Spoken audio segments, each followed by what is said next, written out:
This is Keep On Cooking, a podcast for people who love cookbooks and want to know more about the authors. It's also a great place to get a weekly dose of culinary inspiration to keep things pumping in the kitchen. So grab a cookbook and keep on cooking.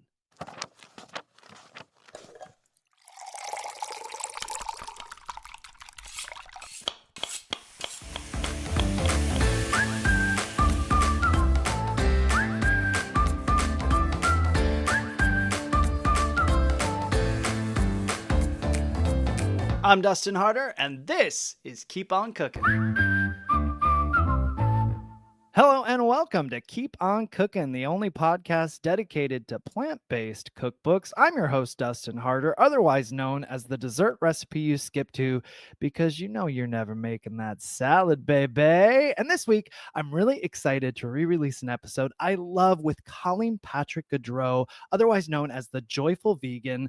I figured it was the perfect time to share this again because we're in that month, right? January, when people decide to try more vegan eating, or some even try to transition completely over to a vegan lifestyle. And Colleen's book, The 30-Day Vegan Challenge, holds your hand every step of the way, giving you the tools, resources, and recipes you need to make the vegan transition healthfully, joyfully, and most importantly, deliciously. While this may be useful for you, dear listener, this book, it may also serve as a great book for a friend or loved one navigating the transition into a vegan lifestyle, because honestly, it answers all of the questions, as you're going to see as we get into it. But before we dive into the 30-Day Vegan Challenge with Colleen Patrick Goudreau, I wanted to take this opportunity to share that Colleen has a brand new book coming out called A Year of Compassion. Now, in A Year of Compassion, she shares simple, effective, and impactful actions we can all take to make humankind a little kinder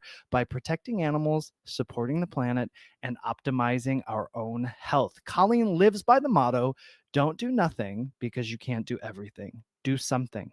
Anything. I love that motto. She knows we'll never be perfect in this imperfect world, but with small incremental changes, we can each contribute to big change. One week, you might declutter your fridge to cut down on food waste, while the next, you could store some basic supplies in your car to help an injured animal. Another week, you might explore eating by color to boost your nutrient intake, while the next, you can take steps to stop junk mail in its tracks. Man, I need that one right there. Let's stop that junk mail, right? Feel free to skip around in this book, choosing your own sustainable adventure. Whether you read A Year of Compassion cover to cover or take it week by week, Colleen is there to encourage you, inspire, and motivate, helping you to become the change you want to see in the world. I really can't wait for this book. I am really hopeful to make some changes in the land of sustainability, and a book like this is just the sort of thing I'm looking for. And of course, this book comes out March 25th and is available for pre-order now, available for pre-order everywhere books are sold. So go check it out. And without further delay, let's get into this episode that is just right for a New Year's episode. Here is the re-release of the 30-Day Vegan Challenge with Colleen Patrick Goudreau. Listen, we've got another amazing guest and superstar. We got a legend. She's got 3 names. She's so much a superstar. That's how big of a superstar she is. She's a legend in the vegan world. We have the joyful vegan herself, Colleen Patrick Goudreau, on the podcast. She has many cookbooks and lifestyle books, but she's here to talk about the new edition of her 2011 classic, the re-release, the 30-Day Vegan Challenge, the ultimate guide to eating healthfully and living compassionately. Love it. Colleen is an award-winning author of 7 books, including the best-selling The Joy of Vegan Baking, Yes. Color Me Vegan. That's a great title, Color Me Vegan, and Vegan's Daily Companion. She's an acclaimed speaker and a multimedia host on cooking shows in her inspiring podcast, Food for Thought. She also has another podcast called Animology. Colleen is a regular contributor to National Public Radio and has appeared on the Food Network, PBS, and has appeared has stuff featured in Huffington Post, Epicurious, and Oprah.com. Yes, she does. All the good stuff. Her latest book, The Joyful Vegan, Staying Vegan in a World That Wants You to Eat Meat, Dairy, and Eggs, has received rave reviews. She's been dubbed the Vegan Martha Stewart by VegNews magazine. And I got to tell you, She was an absolute delight to speak to. That's Listen, great. I've known of Colleen for years, and I'll be transparent. When I say I would look her up, on Instagram or wherever, and I always sort of felt her energy was like a little aggressive for me. But in researching this book more and then chatting with her, I kind of fell in love with that energy. That's great. Yeah. Yeah, and she said it best when she started the interview. She just plain out said to me, "I'm just a woman with an opinion." And it inspired me actually a little more. Yeah. Like she was like, "I have an opinion and I'm not afraid to share it, and I've got things to say." And then I like sort of just like I felt a little like it was disarming to me, and I kind of like just fell in love with her. Then I just think she's great, and it sort of changed my whole perspective. So I think she's really brilliant. I love the energy and the approach in helping people. So I learned a lot about myself in getting to know Colleen as well. I So love that. yeah, it was great. And I'm honored, absolutely honored. She's a busy woman. I'm so honored she took the time to chat with me. And here she is. So you can get in on that good energy too. Please welcome to the pod the lovely, the inspiring, the joyful Colleen Patrick Goudreau.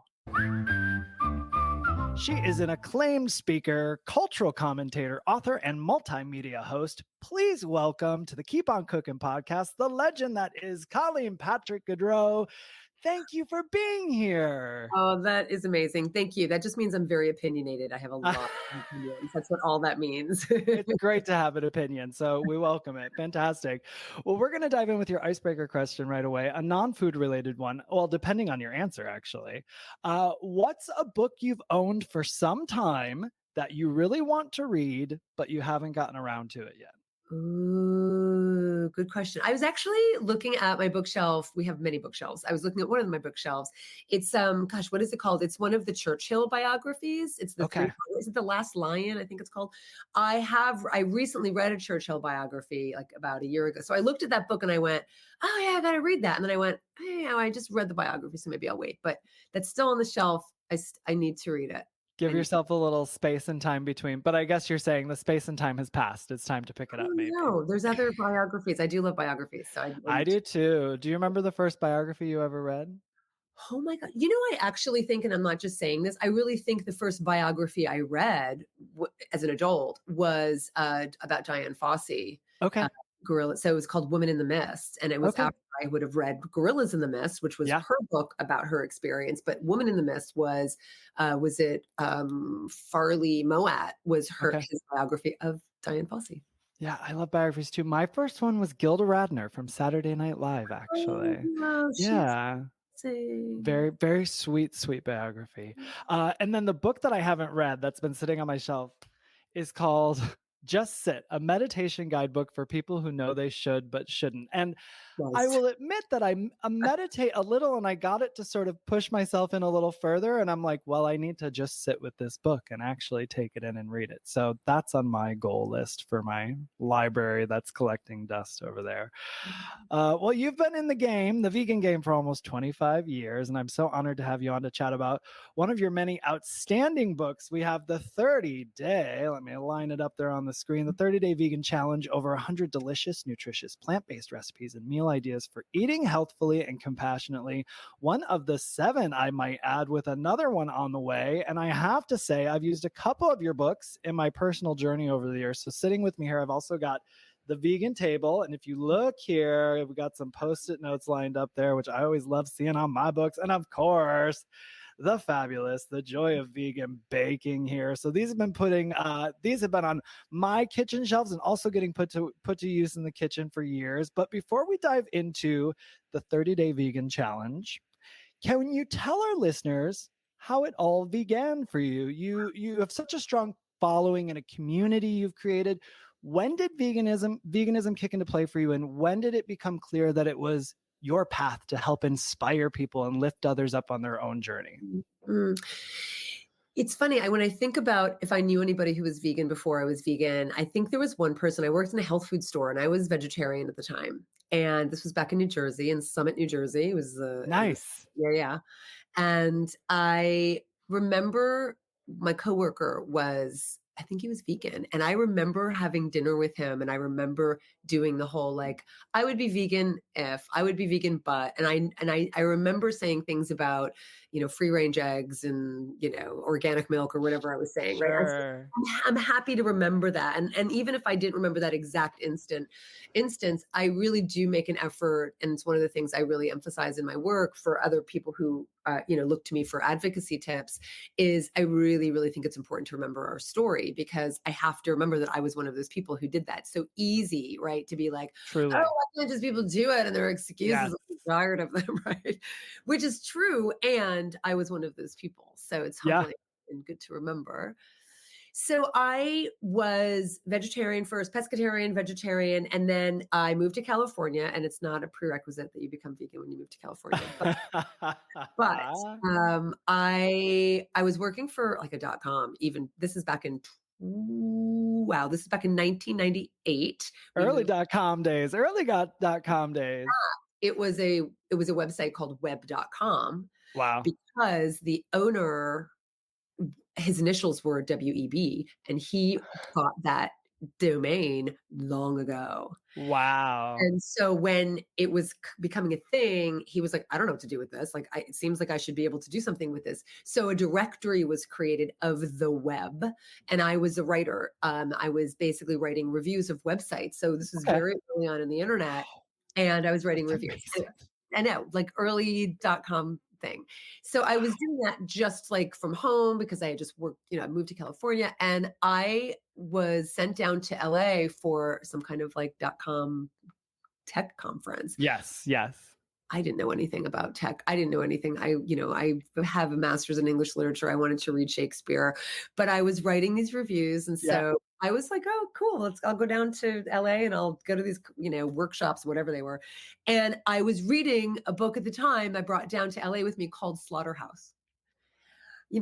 Light reading. Mm-hmm. Light read. Just a simple beach read. Exactly. That's my beach read. Right. And so I was reading this book, and it was by Gail Eisenitz, who's an investigative journalist. And she was writing this book about a whistleblower at the USDA who had identified the fact that they're just, the lines were too fast, and it was not okay for the workers. It wasn't okay for the animals. And so he was a whistleblower, and, it didn't go over well for him. So she stepped in to write this story and didn't want to be accused of this slaughterhouse being one bad apple. Mm-hmm. So she decided to go and talk to slaughterhouse workers across the country, the US, and ask the same questions to each of the to the workers in these different slaughterhouses, of which there are not many now because they're all consolidated. So, a lot of massive ones as opposed to a lot of small ones. So I was reading this book, and it was absolutely devastating. And I had no intention of becoming vegan. I didn't this wasn't on the journey to become vegan, but it was in the reading of this book. And it was the awareness. I mean, all I have to do is think about the descriptions of this book. I don't even have to ever read it again. Right? Yeah. And it was in the reading of this where I became aware that the difference between when I became vegetarian and when I became vegan. When I became vegetarian from Diet for New America, John Robbins' book, it was the way the animals were treated. I couldn't stomach it. I didn't know. I had no idea about factory farming, industrialized farming. Slaughterhouse was that we bring them into this world only to take them out of it. Yeah. And in the process, we create a culture of violence. And that's what slaughterhouses, that's what it became for me, aware that I was paying people to be completely desensitized to their own compassion, to the animal suffering. And the thing that was so striking, and I'm not going to give details, so don't worry, anybody who's listening, I'm not about to say horrific details. All I have to do is allude to them for you to, kind of want to. And so what it was for me wasn't the slaughter itself. It was the torture inflicted upon the animals because no one else was watching, because there wasn't accountability, because they were desensitized, because this was a culture of violence. And so I was weeping, sobbing, crying. I'm like, why am I going to these workshops? And what are these stupid conferences? I'm like, this is this is everything here. What is this? None of what's going on here at this conference is meaningful. And I called my husband. I think I was there 2 nights. And I called my husband and I said, I don't even know what this means, but I am vegan. I don't even know how to say it. But I'm vegan. And he's like, okay. And I was crying, Sure. And he says, okay, honey, totally, whatever, I support you.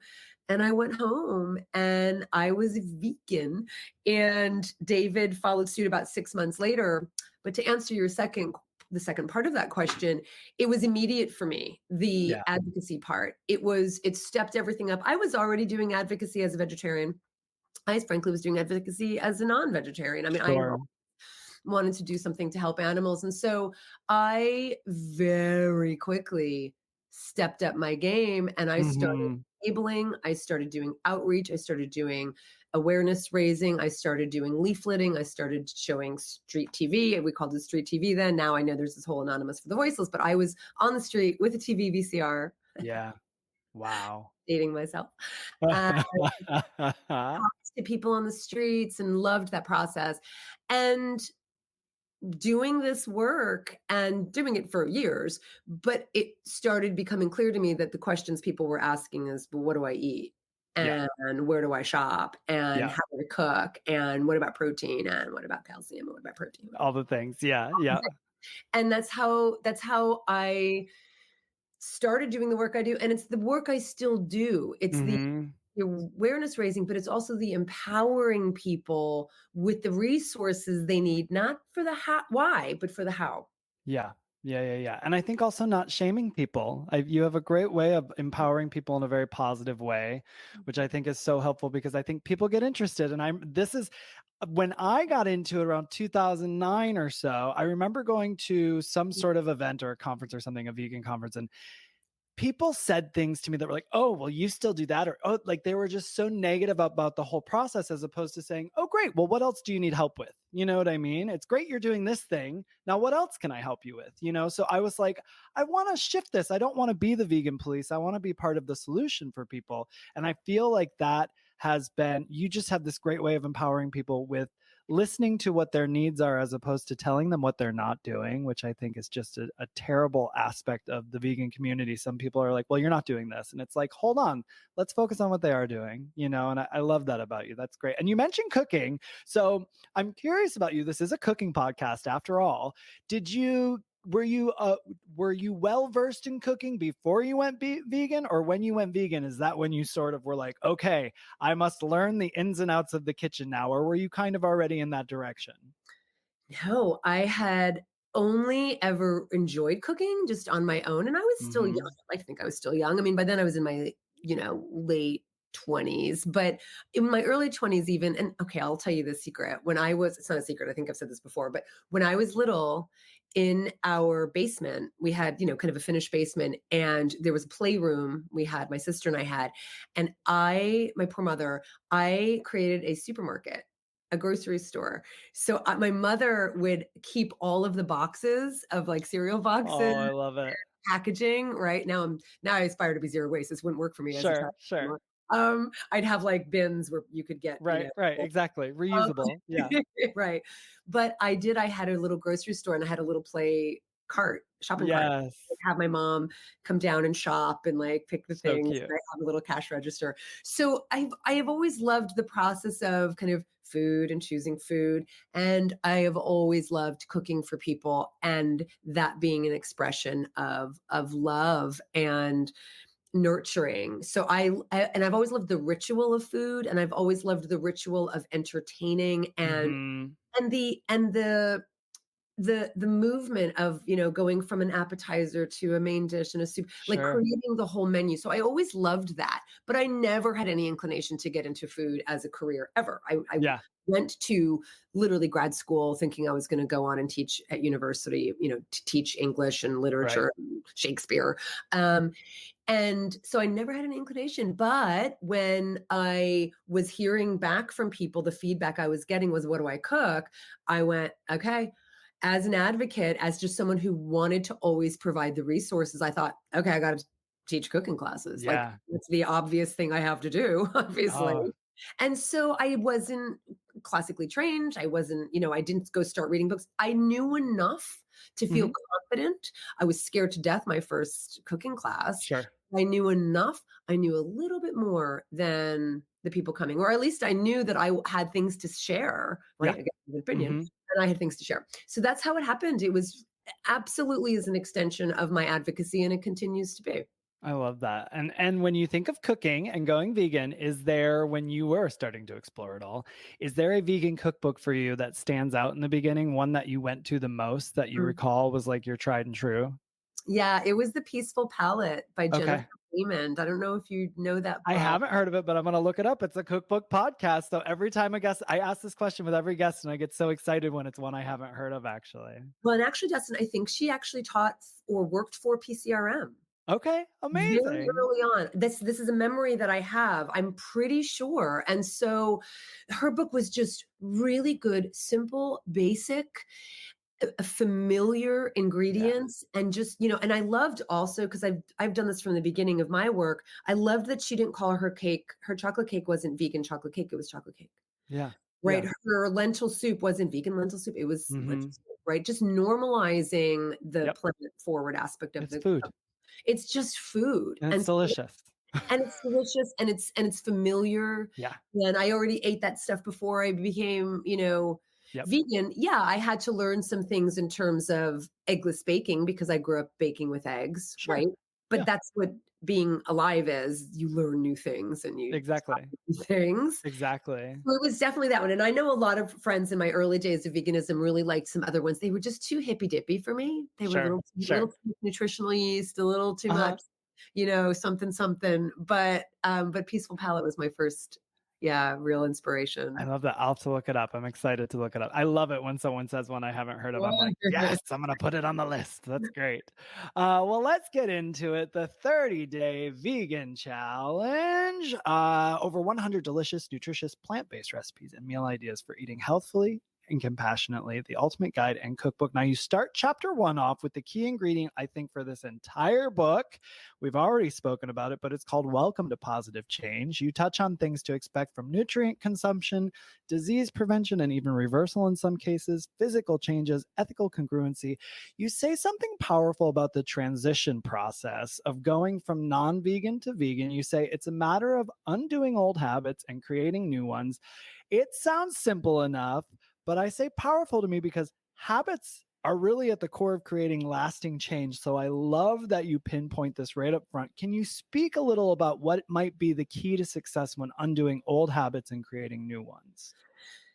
It is everything. It's one of the reasons I talk about how being vegan is effortless for me, but becoming vegan is very difficult for a lot of people. And that's a distinction I make as an advocate. And I wish more vegan and animal advocates would make it, because it is just not helpful if you were on the other side. Mm-hmm. And forget that we were once on the other side too. Sure. If you're on the other side looking in, it looks completely unfamiliar, and it looks completely different, and it looks daunting and overwhelming and all of it. And if we go, no, it's easy. It's just so easy. Being vegan is easy. If we just do that, we are losing the opportunity to really hear what people are saying and to guide them in the thing that is the most difficult thing, because it is difficult for them. And the transition is difficult because, as you said, we are creatures of habit, and change is hard. Habits are hard to break. Habits are ingrained in us, and change is just hard. Now, when you do get on the other side of it, I'll get back to the habits part, but when you do get on the other side, that's what I mean by effortless. Once they are instilled and they replace the old ones, then it really is effortless. You just grab the new habits the way you grabbed the old ones, right? Exactly. Yeah. So that's the truth of it. But in the transition period, the mistake I think a lot of people make, and this is probably because, I don't know, they're reading someone who just says, do this, do this, do this, or it's easy, is they remove things that were familiar to them, replace them with new things. And that could just mean calories. Yeah. Like that could just mean you're now eating less, which is fine. Maybe you needed to. Obviously, we know that if you're eating fewer calories, you may lose some pounds, and some people want to do that. That's a motivation for a lot of people. And naturally speaking, you tend to lose, you definitely lose weight, if you have fewer calories, but you also lose weight if you're eating less fat, because there are more calories in fat than there are in protein and carbohydrates, right? So that can be and is a good thing, or not a bad thing. But what happens is people then go, but now I'm losing weight, or now I'm hungry. Sure. And so it's literally a matter of giving people permission. Like, if you're hungry, just eat more, Eat right? more. Yeah, exactly. And the things Exactly. you're gonna be eating are like really healthful, nutrient dense foods. I Yep. mean, that's at least what I'm a proponent of. The question about the transition meats and the plant-based meats, I have no problem with any of them. Whatever is going to help people and enable them. Because what I know the truth to be, and I'm sure you know this too, Dustin, people, even once you make the change to a plant-based diet, your habits continue to change. Mhm. Like how I eat today as a 25-year-long vegan, right? Same. I think of even what I was eating like 7, 8 years ago, and I'm just like, Right. when I was totally vegan, and I'm like, "Oh my gosh, I'm Yeah. so like, it's so much cleaner and healthier just as years pass," you know? That's right. And that's, I think, also very natural. It's a natural progression. So this conversation of like, "That we should have people go into the more processed foods, just stop it. People like they're going to do what they're going to do, especially if these things are familiar to them. If Right. people, I always say, it's not that we crave animal fat. It's not that we crave animal flesh. It's not that we crave animal fluids. It's that we crave fat, salt, flavor, Mhm. texture, and familiarity. And so if you get underneath the what people identify as a craving for meat, you go, no, no, no, no, no, no. We don't crave meat. We're not obligate carnivores. We're not cats who see, squirrels and we run after the squirrel and think Right. lunch. We don't do that, right? But what's underneath, oh, I'm craving meat is probably you want some fat, you want Mhm. some salt, you want something familiar. You might just want a thing between two pieces of bread or on a Right. pan, and you want ketchup and mustard and relish and onions and Yeah. garlic and all the things. So that is totally fine. And that's what I really recommend to people is start where you're at, identify what it is that's underneath what you think is meat or dairy or Right. cheese. Go underneath it and go, what is it? Is it creaminess? Is it a mouth sensation? Is it a chewiness? Is it a memory of your grandmother because she used to make Mhm. macaroni and cheese? Yep. Yep. So go Yep. underneath what you think is what is the knee-jerk reaction and what you think Mhm. is craving. And then starting where you're at, you're like, you don't have to stop eating spaghetti and meatballs. Right.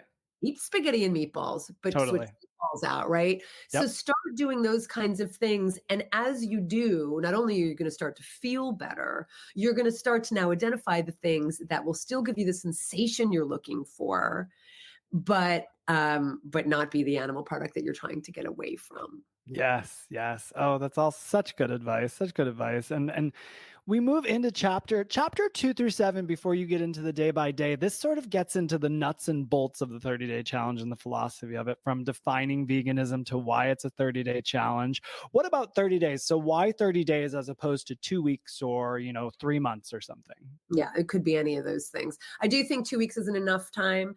3 months could be it too. The data show that experts in behavior change talk about 30 days, talk about maybe 6 weeks, right? Mhm. The idea is that Mhm. you have to do it though, Yeah. right? You can't just Yep. and I think that's what's so disempowering for a lot of people is especially when it comes to the medical changes they need to make.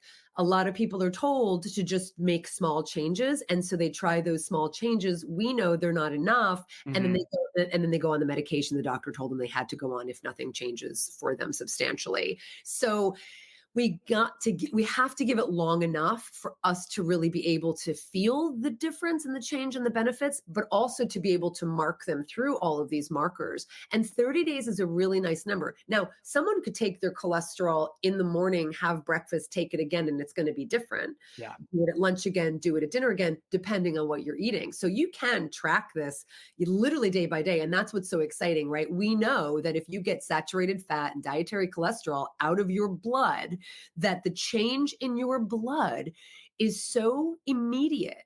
So imagine now breakfast, lunch, and dinner on Monday. Now imagine that on Tuesday. Now imagine that on Wednesday. Now imagine that for 30 days. And you can go to your doctor and you can compare between, 30 days before and 30 days later, and you can see the difference. So sure, can you do that within 2 weeks? Yes, you will see the difference. But Right. 30 days, I think, is a really nice amount of time, not only to see the health benefits, but then also to change those habits.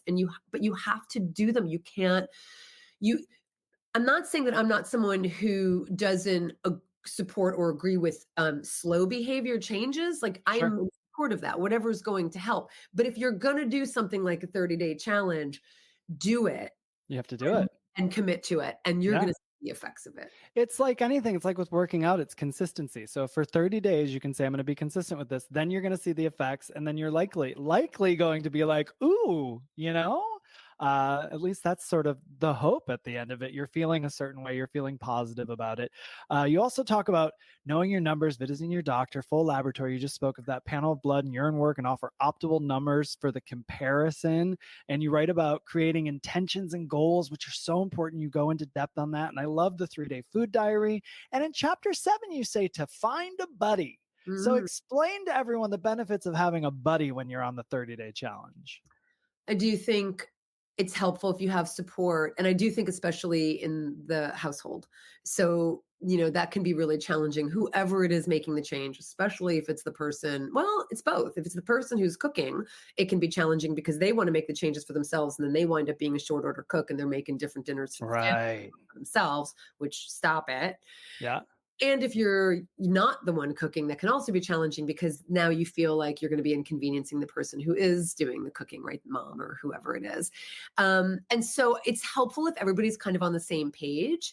And we see this. I mean, I know you've seen this. I mean, it's so beautiful. I was just at the Colorado Veg Fest, and just the number of families who came up to me to say, my daughter went vegan, and then I became vegan, and then my husband became vegan, and now her husband's vegan, right? This beautiful thing that happens. We know it happens. And if we can all do it at the same time, it can happen faster, and it can happen, and it can just make it a lot easier. So I do think having a buddy really helps a lot. Yeah, it's that support system. It's great. And this book is really genius in how digestible it is. It really offers a few pages full of useful information for each day, everybody. So that's what we're getting into after chapters 1 through 7. Each day sort of giving you just some inspiration every day on the common things that you're getting into. You get helpful tips and fun facts about vegan living and eating. On day 1, you talk about a few ingredients or items, or as you say, demystifying plant-based foods like bread, pasta, chocolate, cocoa butter, and yeast. And day 2 is titled Trying New Foods and talks about keeping it familiar with foods you already know. Talked about those cravings and those familiar foods. And while also expanding your horizons and trying new things. There's a great, easy homemade seitan recipe here and a Waldorf salad, putting that seitan to use in place of the chicken. And day 3 talks about stocking a healthful kitchen. So what does a healthful kitchen look like on the 30-day vegan challenge?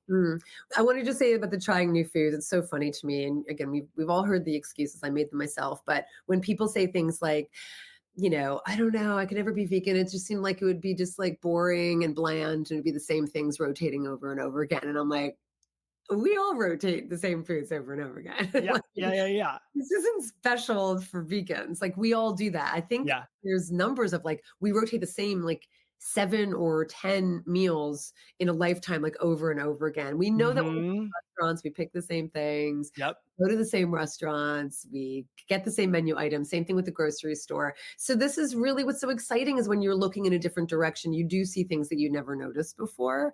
So just be open to that. And it's really fun. And I think everyone will tell you when they do finally open up to this and make this transition, or at least get on the path, is they're eating things they've never tried before. And that's so exciting. So I love that. I love watching. I mean, I didn't grow up eating kale. I didn't grow up. Right. Me neither. Yeah. Like at all. Yeah. So it's really exciting to have all this variety, way more than when I was not vegan. It's interesting that you say that about rotating foods, though, because I just watched on your Instagram, I saw a reel recently where it was so awesome because you showed all of these different food clips, probably out to eat places you've been recently, but it said that as vegans, we actually explore, we have more to explore. Like if we get excited about it, there's so much more really that we can look to because we're not stuck in the same thing that we've been seeing the whole time. So it is something to get excited about. Oh God, it's so exciting. And if you're at a good restaurant and you have a good, oh my gosh, like the things that people can just do with sauces. I mean, like it's like I can, and color. So to answer your question about a healthful pantry, so there's so many ways we sabotage ourselves when we want to eat healthier and we want to make a change. We sabotage ourselves so often. Some of it just has to do with when we buy vegetables, we complain about chopping them because we just have this notion that it's going to take forever. But we've also completely lost sight of how long we should spend in the kitchen. And I really think the barometer is just way too low. I think our measure is just off. And Yeah. so people think, God, if I have to spend 5 minutes in the kitchen chopping vegetables, that's too much, right? So, stocking a healthful kitchen means actually using the things that you buy and, not treating your refrigerator like a compost bin, because Sure. people in there and get super excited, right, about eating healthfully. And then they go, how do I keep the carrots from going bad? And how do I stop the Right. carrots from turning yellow? And my advice is to eat them, Right. because that's the problem, is that you're storing the vegetables as opposed to using it as a temporary, kind of temporary.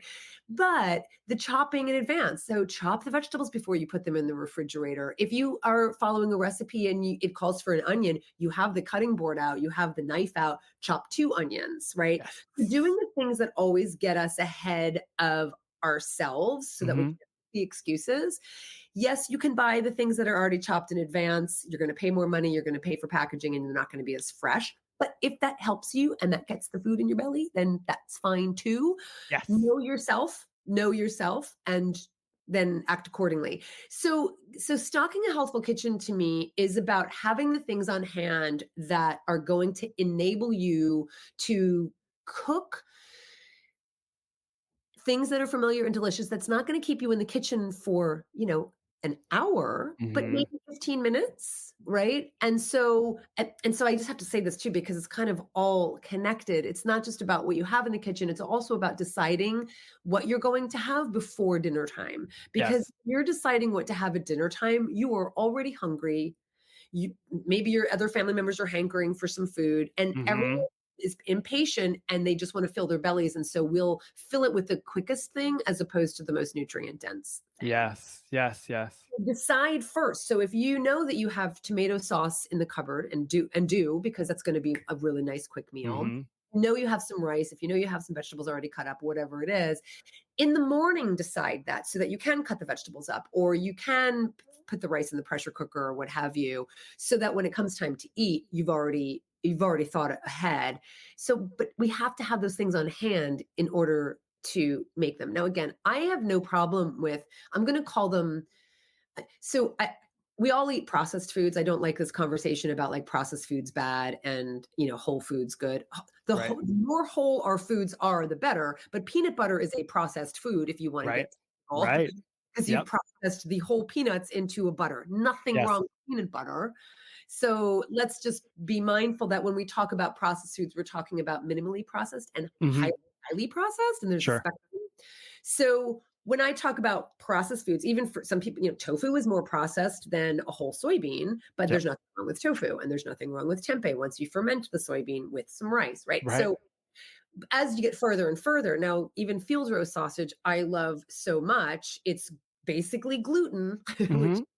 processed because it's from the Right. gluten, but so is bread. And so is there Exactly. horribly wrong with bread? I don't think so. Now, Mhm. as you get into the place where you're in like TVP and you've pulled out every nutrient and you only have the concentrated protein, okay, now we're in highly, highly processed. Does Sure. that mean you should never have it in your diet? No, but it does mean it's displacing the more whole foods, right? Mhm. Yep. So what is going to be the easiest thing? I don't know about you, but the reason I don't sit around with bags of potato chips in my house is because I don't have bags of potato chips in my house. That's exactly right. I would eat them if they were in the Exactly. house, because there's no Same.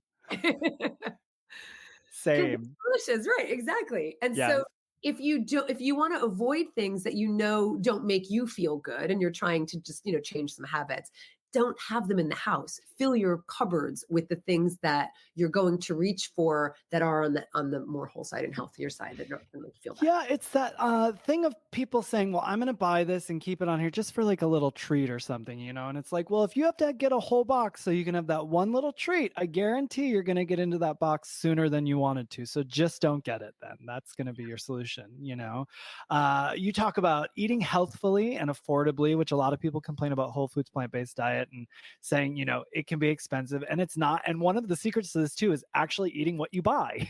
If Right. you find you're eating what you buy, you're gonna see your wallet not take a hit from it, because you're gonna be like, oh, I'm not buying more food because I'm actually eating the stuff that I'm buying, and you cover some more helpful items at length, like reading the labels and getting to know your grocery store. And let's talk about a big one that I know a lot of people struggle with. You touched on this already, but you talk about making the time to cook. So you really talk about, if it's veggies, or I guess really maybe you gave us the key to it already. It really is what's right for you, right? Like if you need to buy pre-chopped veggies or something like that, like any more thoughts on making the prep easier, right? I know some people do meal planning, for the week. That's not me. So truly, when I said know yourself, that's partly what I mean. Don't do something Yeah. that's not going to fit your personality, and try something. I mean, try something like a meal plan for the week. It doesn't work for me. What works for me is buying smaller quantities of food. Yeah. And, I'm in California. We do love going to the farmer's market every week. So we do buy what we need for the week. Often we'll stretch it to 2 weeks. But the point is, I don't I've never shopped at Costco, and I know that it can be. I know I've never been. I know. I've only been like twice, I think. Okay, yeah, I know a lot of people go, and I know they love it, and I'm so glad. And I don't understand the idea of buying, like 50 cans of soup. Massive quantities. Yeah, I just don't get it. I like I mean, I could probably do well with like a small refrigerator because that's how we shop. It's mostly just produce and fruit. I mean, our freezer is literally frozen fruit. That's all, and some vodka in the freezer. But There you go. but know yourself, know what's going to work for you. So for me, it's buying smaller quantities, because food can go bad in my fridge too. And, there's this kind of race against the clock to eat it. And I want to eat it. And I don't like to waste food. I don't want it to go bad. So definitely know yourself. And honestly, I really do believe that our behavior changes aren't even necessarily behavior. They're first, you see in the book, it's challenge your thinking and change your behavior. You have to change the way we think about it. So I mean that literally when I say you deciding what to have for dinner time doesn't even take any effort. If you go, what am I going to have? Oh, I've got some leftovers from yesterday, or, oh, I've got some rice already made and I've got some vegetables chopped up and I know I have some sauce that I can make a stir fry with. I'm going to make a stir fry. You didn't even do anything. Yep. You just thought, right? Yep. And so some of our blocks are around this kind of phantom fear that we're just going to be locked into the kitchen. And I don't even know what's so bad about that. Put a podcast on. I think I could recommend some podcasts. Hey. Exactly. And, or bring a friend in or bring your children in. Like there's nothing, like it's pleasurable also, but if we're thinking about it like it's a chore, that's going to impact our experience. And I would say the final thing is have some good tools, because if you have a glass cutting board and a knife that's not sharp, you're going to lose the sharpness. If you are using it, please stop using a glass cutting board. Oh my gosh, glass cutting boards. Everybody stop, please. We're begging you. I don't understand. I don't either. I'm also an HSP, so just the idea of the sound, like hitting the knife. Oh, the glass. I know. I don't understand. My mother had glass cutting boards, and they were pretty and they were cute. They had a little scene on them, and I don't get them. No, I don't understand.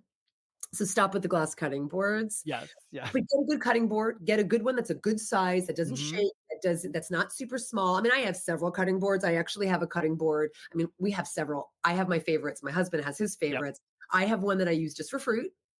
Nice. I do not want my fruit tasting like onions. Yeah, or garlic. Yep. Garlic. So I have my savory and I have my sweet cutting boards. Nice. Have a good knife. Have a honer or a sharpener. And you can get like an electric sharpener. It was like David's favorite. My husband just got this. Yeah. Loves it. That's going to make a difference too if you have the right tools, because if it's not pleasant, if you're not enjoying it, you're also not going to do it. Yeah, that's exactly right. Exactly right. And everybody listening, get yourself a sharp knife too. Get rid of the glass cutting board. Get yourself a sharp knife. It's a game changer. If you think that you won't use it or you don't deserve it, you're wrong. The minute you get a sharp knife, you're going to start using it more. And it's actually safer than a dull knife. So get on it. We're around like day 7 or 8 in here. And there's some great recipes that pop up around in this section.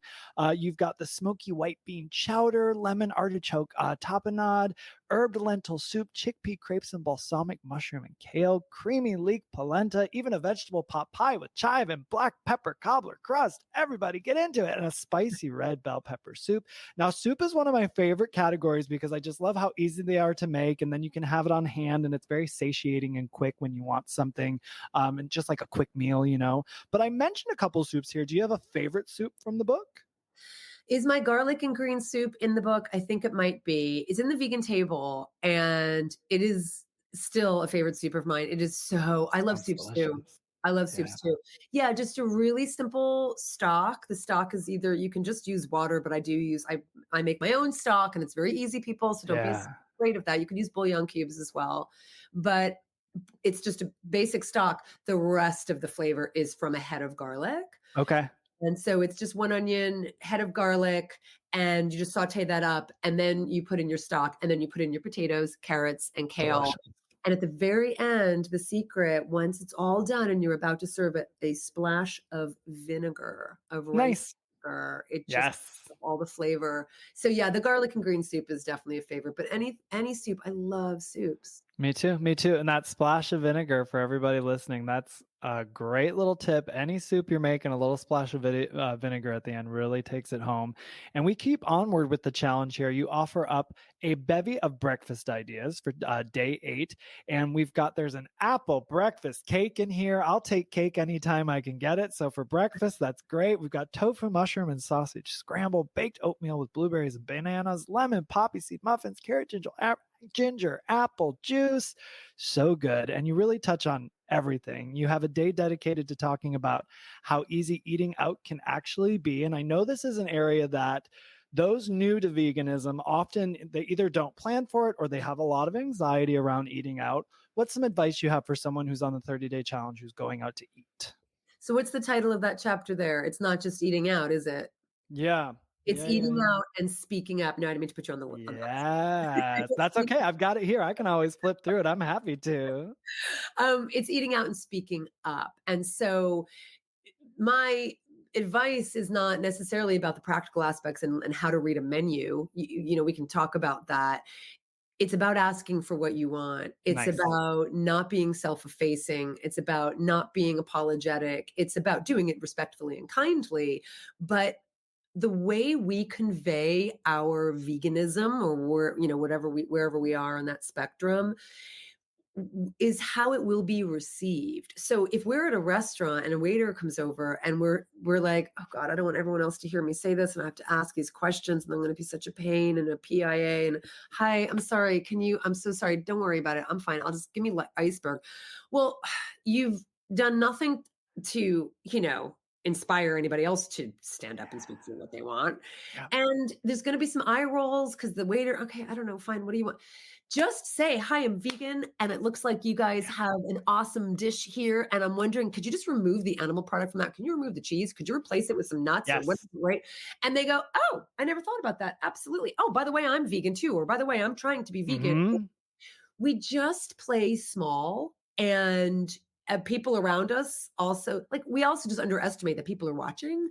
And when I say that, someone who can identify with playing small will say, no, it's because people are watching that I don't want to make a big deal about it. But the way we convey it really impacts the way because people are only thinking about themselves and whether they can do it too.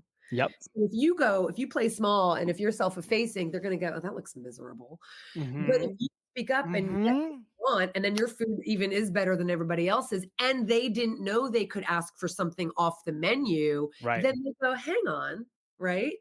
And that's the icing on the cake. The main part is that you asked for what you want and you're going to get what you want. Yes. Guess what, Dustin? You're paying for that food. Yes, that's exactly right. Yep. Right? Yes. I tell people too, you never know what the opportunity is. Your server, because it doesn't happen as much now, but I remember back in the day I'd be on the road and I'd start talking about it and they'd be like, oh, so you eat eggs then, right? Like this salad and it has, a little bit of cheese, but that's fine, right? And it's a great opportunity to be like, actually, no, I'm vegan. So that means no eggs, no meat, all the things, right? And actually positively tell them that information because you're helping them out for when they wait on their next vegan who comes in, 2 days from then, and they can go, oh yeah, actually, I just had someone in the other day and they ordered this and they loved it. It's like done. You've now helped all the people to come. You've helped that server. Like you're helping without even knowing it, if you can just say what you want. So I love that advice. I think it's great. Absolutely. And the thing I would add to that is what you just said. I actually do think it's helpful because there's still so many misconceptions about what vegan means. Yeah. And, there's also arguments and people say that's not vegan and this is vegan. Fine. But aside from that, just the basic understanding of what it means, I will tend to say, I'm vegan or we're all vegan, so no meat, dairy, or eggs. Do you know what I mean? Or fish. Like, I'll maybe name the 5 things we don't eat. It's pretty Right. much like that's all. But then we eat millions of other things, right? Yeah. But the 5 things so I'll say that to even help the server and just convey it in a way that's there's no mistaking what I'm saying. And this goes for whether I'm in, an English speaking place like the United States, or if I'm traveling, I'll do the same thing. So I'm vegan.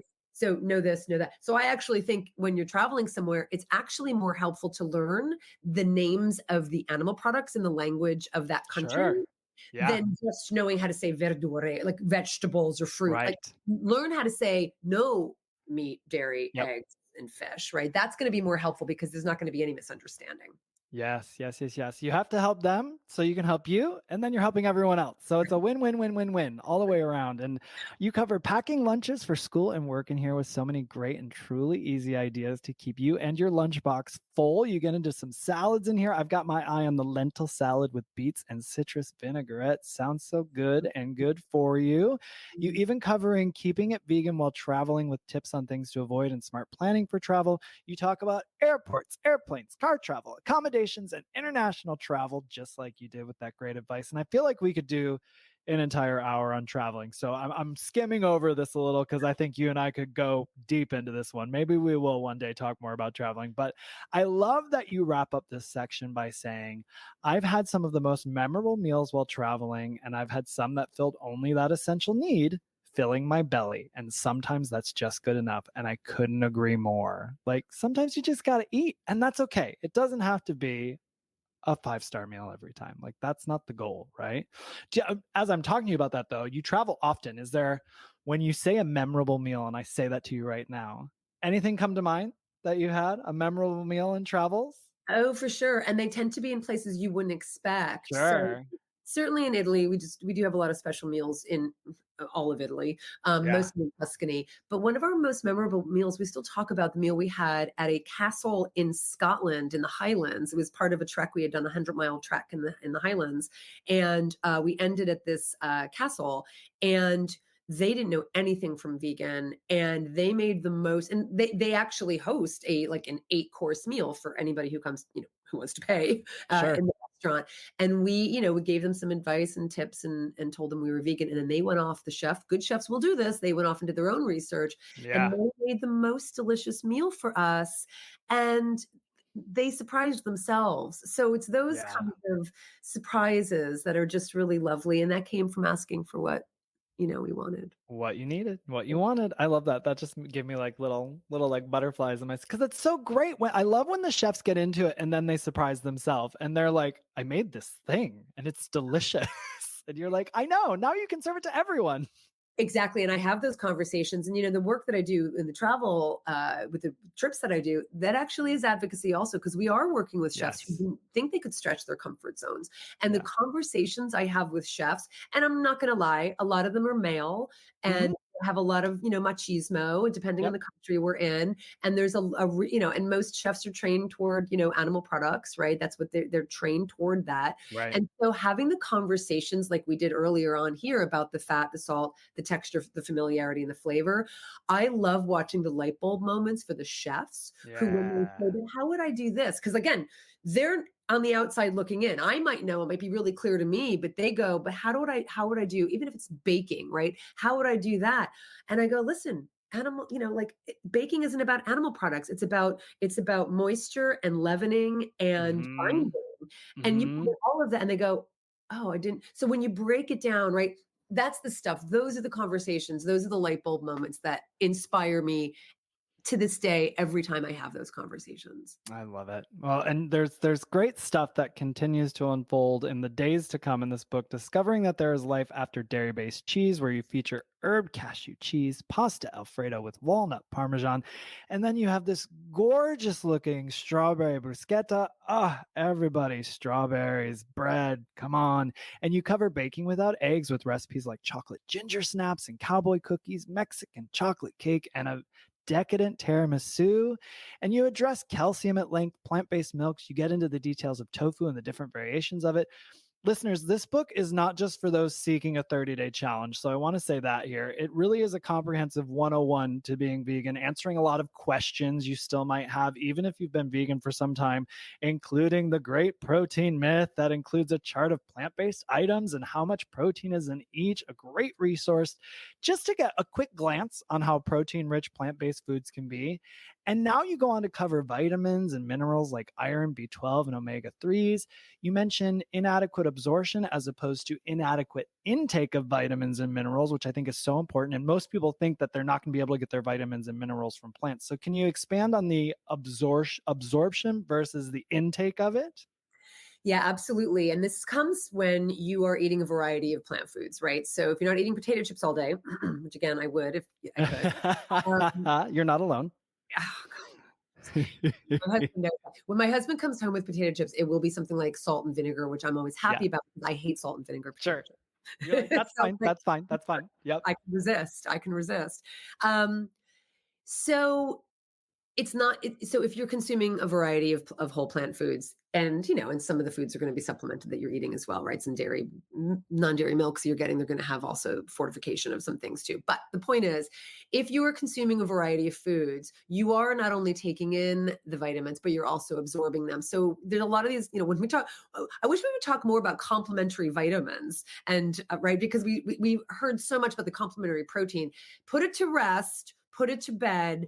Don't worry about complementing your proteins. It was Frances Moore Lepay who actually started that whole myth. She didn't mean to, and to this day she will say, if you want to complement your proteins, just say something nice about them. Just put it to bed. Don't worry about that. Yeah. But complementing our vitamins, yes, and that's going to come from eating variety, and it's going to come from a variety of colorful foods too, which you're only going to get if you're eating plant foods. So, for instance, vitamin C will help the absorption of iron-rich foods. So iron-rich foods, really important. Your green leafies, for a gazillion reasons, the green leafies, right? But if you're consuming those green leafies with vitamin C rich foods, and that's not just the oranges and citrus, but it's tomatoes, it's strawberries, it's right, vitamin rich foods, persimmons, so get those into your salad, or whatever it is you're eating those greens in, and add some vitamin C. Same thing with something like calcium. Our calcium is absorbed when we have vitamin D. Now, vitamin D obviously is more, accessible from the sun, and we need to be mindful of that because depending on your skin color and depending on where you live, and if you even want to expose yourself to the sun, that can be tricky. So there are some things that I talk about supplementing, and I actually prefer talking about it as complementing rather than supplementing. Nice. To me, supplement sounds like a substitute, and we shouldn't be substituting all of these wonderful, natural vitamins and minerals. Right. But complementing them, we can, because, for instance, vitamin D, right? So I do take a supplement that is actually called Complement. It's by our friends at Meat Free Athlete, and they make the most wonderful vitamin because it's not all the stuff we don't need. I don't need a multivitamin that has vitamin C. It's a waste. It's a waste of money. It's just a waste because I'm getting tons of vitamin C from the fruits and vegetables I'm eating. Right. But it's based on the things that might be more difficult. It's the vitamin D, the B12, the omega-3 fatty acids, selenium they have in their vitamin K. So some things that you don't typically get as much as from your food. It's a complement rather than a supplement. So anyway, the point is, I don't even think about it because I eat such a different variety of plant foods, but just being mindful of that is just going to help you when you go to get your blood work. And we just got our blood work done. We just had an annual, and oh my gosh, it's pretty gratifying looking at these numbers. Yeah. It's really lovely. And I need to actually pull back. My B12 was 1,800%. So there's nothing wrong with that because it's a water soluble vitamin, but you don't need to worry about your B12, right? But you're getting it. Definitely getting it. And guess what? The only other thing that was a number that, we're just looking at, I'm not concerned at all, is my iron was high. Okay. Not in a way that I'm concerned, but in a way that she doesn't usually see, especially for vegans. And David and I were both at that. And, I'm probably just absorbing a lot of the iron because my hemoglobin, everything was great and perfect. My total cholesterol was 150. These numbers that are empowering, even for me, that's long into it. I want to see that I'm doing the right thing. Well, I think that's sort of the thing, though. Over time, even when you've been doing it a long time, you're like, you trust it and you know it, but then you're like, let's make sure. And then you're just so happy to see it. You're like, this is right all this time, So it's definitely gratifying. I love that, and I love that you tackle in this book nutritional needs for specific groups in here. I think often people might use a category they fall under as an excuse or a crutch to stop them from enjoying the benefits of a plant-based diet. You offer up gentle guidance for pregnant and lactating women, infants and children, men and women over 50, competitive athletes, diabetics, allergy prone, and even cats and dogs, with some sweet photos of your pets peppered throughout. And you've got guidance on celebrating the holidays and honoring your values, followed by understanding weight loss, calorie reduction, and calorie expenditure. And on day 29, it's called Compassion Fashion. It's cool to be kind. And I'm so glad this is in here and placed where it is. I was working with a client recently and they're just getting into veganism. And when I started talking about clothes, just this confused look came over their face. It was a surprise. And you talk about leather, feathers, wool, silk, and fur, and all the alternatives available to these items. And on day 29, you tackle the idea of intention, not perfection. And what does this mean for you when you talk to people on day 29 about keeping it in perspective? Well, the first thing I always say is that my goal is not to be as vegan as I can be. The goal actually isn't even to be vegan. I never set out to be vegan. I never set out to wear this badge called vegan. Yeah. My goal is to not hurt anyone. My goal is to eat as healthfully as possible. Those are the goals, right? Yes. Veganism is the means to get there. But when we get hung up on the badge, when we get hung up on veganism being the goal, then we get into all of this worry about perfectionism. And so I just want people to keep it in perspective. It's an imperfect world. As long as you are human, you will be imperfect. It is just the nature of us, and that's okay. But the things that we can do, everything you just talked about, just not eating meat, dairy, and eggs, doing our best not to hurt anybody, not wearing them if we can. If you have some things left over, when you're ready to throw them out, right? But the point is, if your intention is to just be as compassionate as possible and to live as healthfully as possible, then that's really achievable. But if your benchmark is vegan, then you're just in trouble because you're never that's when you get into the slippery slope things and Yep. really the detail. Well, what's maybe that's not vegan. Then just we shouldn't be here. We're never going to be able to solve all of it, Yeah. right? Yeah. But what we can solve is to do the best we can to live as compassionately and healthfully as possible, and that's achievable. And veganism happens to be a really consistent and, I'll say, effortless again, way to achieve the goals of living compassionately and healthfully. Yes, yes. And I love that you say, and I've seen you say it on social media too, don't do nothing because you can't do everything. Do something, anything. There's just so much power to that.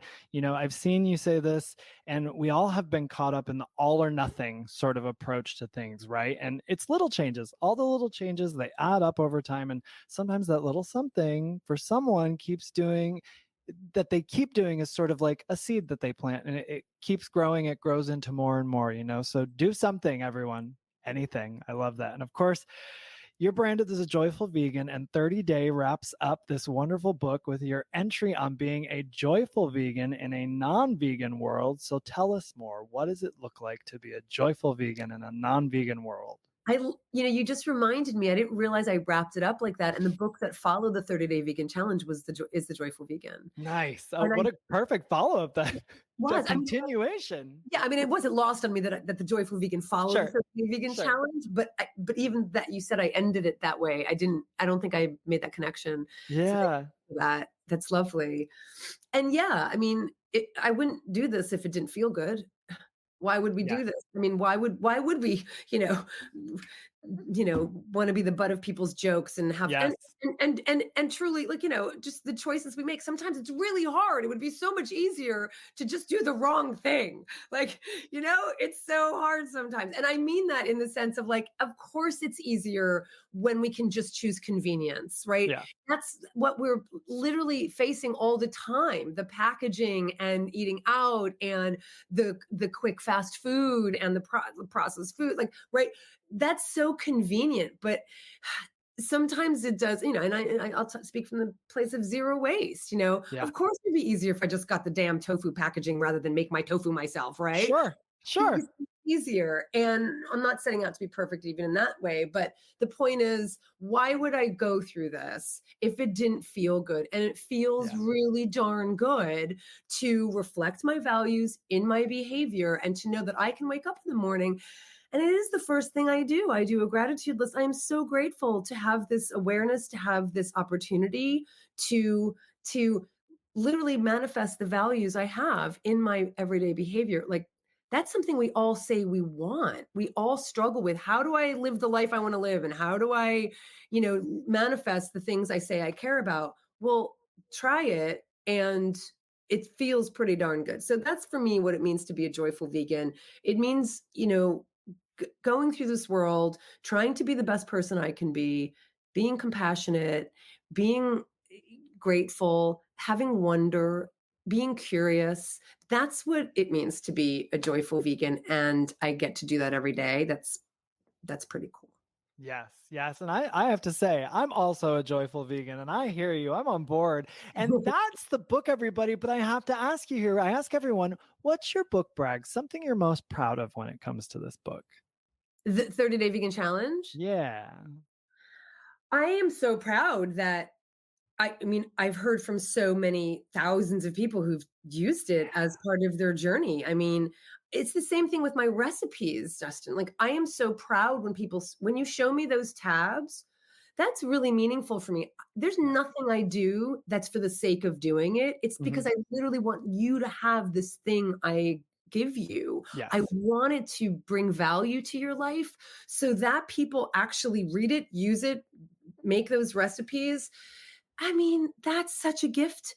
It's such a gift. So if that's what you're asking, I Oh mean, yeah, yeah. That's a great book brag. That's a great book brag. I had a feeling it would be along those lines because this book has so much power to help so many people in such a positive way. And everybody, that is the 30-day vegan challenge. And now I've got your rapid fire questions. Are you ready for this? yeah, All right, here we go. Number one, pancakes or waffles? waffles, Favorite pasta shape? a vermicelli. Ooh, if you could be an animal, what would you be and why?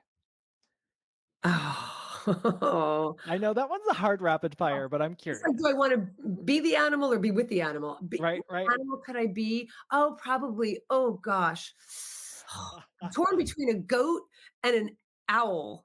Ooh, you can be both. You Okay, different times you can be both. I'll take both because I like that they're so different. That's great. very different. Well, what do we have now? Do you collect anything? Rescue animals excluded. Um, yes. What do I feel like there's something I do. I mean, I don't like things, but I feel like there's something. I mean, teapot. I have pretty teapots. Like, I like. Ooh, I like that. Yeah. Okay, okay. Have you ever seen a double rainbow? Yes. Favorite quick food item to make when you need a meal fast? Polenta. Mmm, underrated, and I always forget about it. Every time I make it, I love it. Yeah. So it's a good one. Barbecue sauce or hot sauce? Barbecue sauce. Favorite flavor of ice cream? Chocolate. Favorite ingredients for a salad? Kale, carrots, fennel, avocado, tofu. Aren't you on here? I mean, just this big bowl of kale right on the cover of the book. We got you caught in action there with the kale. So that checks. This tracks. Yeah. Actually, the answer tracks. What dish did you make last? Oh, I just made a tofu salad for lunch. Nice. If you could pick up a skill, a certain skill instantly, what would it be?